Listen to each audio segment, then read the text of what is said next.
I don't know, it just gets emotional. That's okay. I think you're the most courageous person.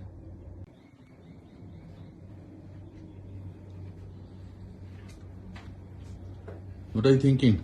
I don't know. Just trying to concentrate on the camera and see that he gets my focus. After how long are you doing this photo shoot? Oh, photo shoot I do at home, but I do it with my hair that I've bought, which I think is my hair. So what happened? Tell me the story of I called you up for this role in the film Signature. It's uncanny. You called me at a time when I'm just getting my infusion and the nurses are standing on me. And I know you're in the USA. So when I see it go Anupam Kher USA number, I was like, he's calling me because it's urgent. You know, because we don't call and chat, hey, what's happening then? Yeah. So I said, let me answer this. So I take it and you start saying that, you know, I want you to do a film. And I say, you know, I would love to do, but can you wait? And you said, no, I can't wait. Why do you want me to wait? And why is there so much noise in your house? And I said, I couldn't lie because all the nurses were around me. So I said, I'm not at home. Where are you?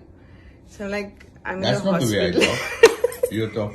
Huh? I was nice to you. So, no, surprisingly, ever since I lost my hair, I was getting a lot of calls for, you know, like web series and this and that. And I was like, God, why am I getting calls now when I don't even have hair? So I didn't tell them. Okay, so you. But with you, I just can't like not tell you that I don't want to do your film. So I said, okay, and you started rattling off the role and he's like, this is, and you like this and you like this and then you have to pay this. And I was like, okay, are you going to do it? And I was like, yeah, but are you going to do it? So I was like, okay, but I need to talk to you.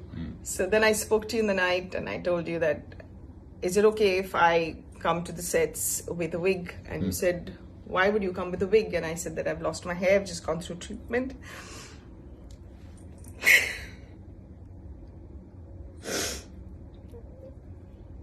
I don't know, it just gets emotional. That's okay. I think you're the most courageous person. I just want to thank you for being okay with it because I thought I should tell you that I'll be wearing a wig and then you said, why even a wig? Why can't you just do the film just as the way you are? And I said, I don't know if I have the courage. And you said, I think you do. So I just think it's so nice. When did you discover that you have breast cancer?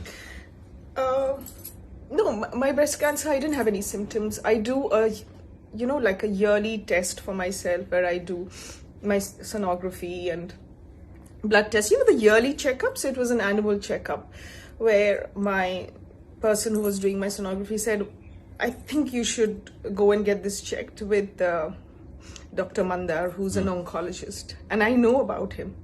So the minute I heard that, luckily I had a friend with me. I never take anyone with me when I do all these yearly checkups.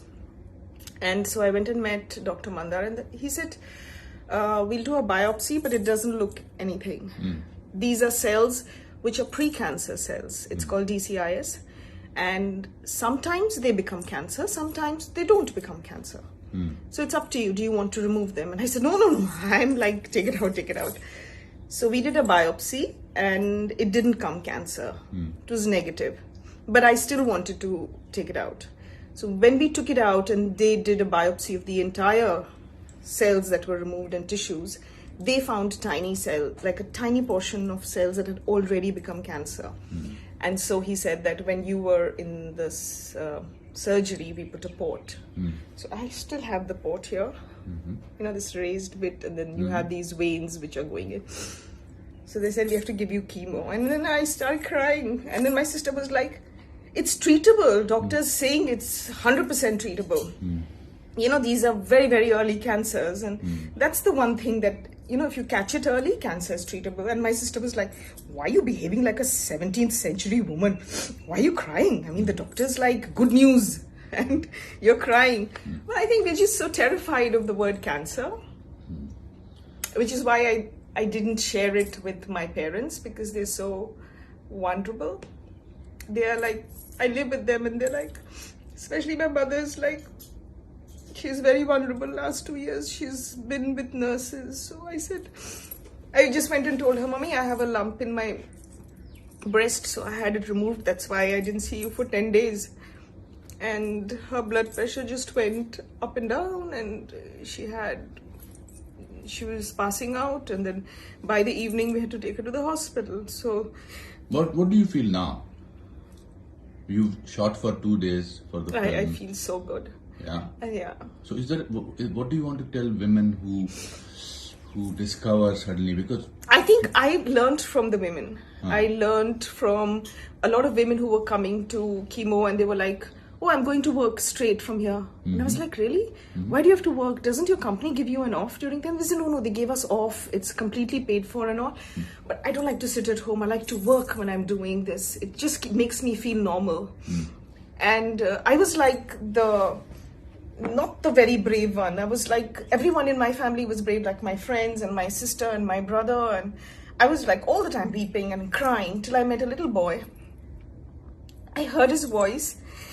And he gave me strength, and I just looked at him, and during my half chemo I went just to make conversation with him, and I said, अरे आपकी दवाई बस इतनी है, मेरी तो इतनी सारी है, इसी से तो ठीक होते हैं. He said that. He was also getting treated for. इसी से तो ठीक होते हैं. तो I said हाँ, लेकिन फिर ना मैं like बहुत दिन तक ऐसे ही लेटी रहती हूँ, मेरे को बहुत तकलीफ होती है.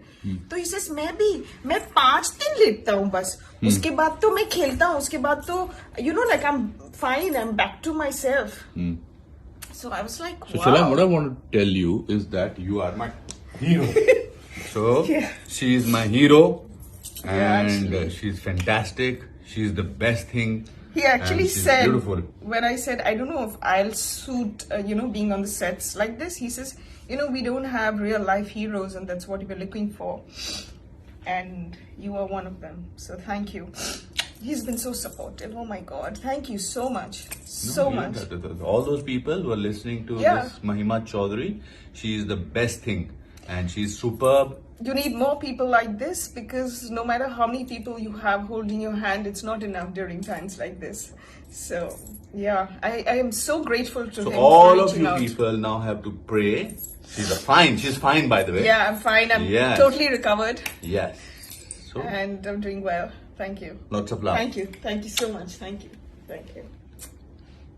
Cut.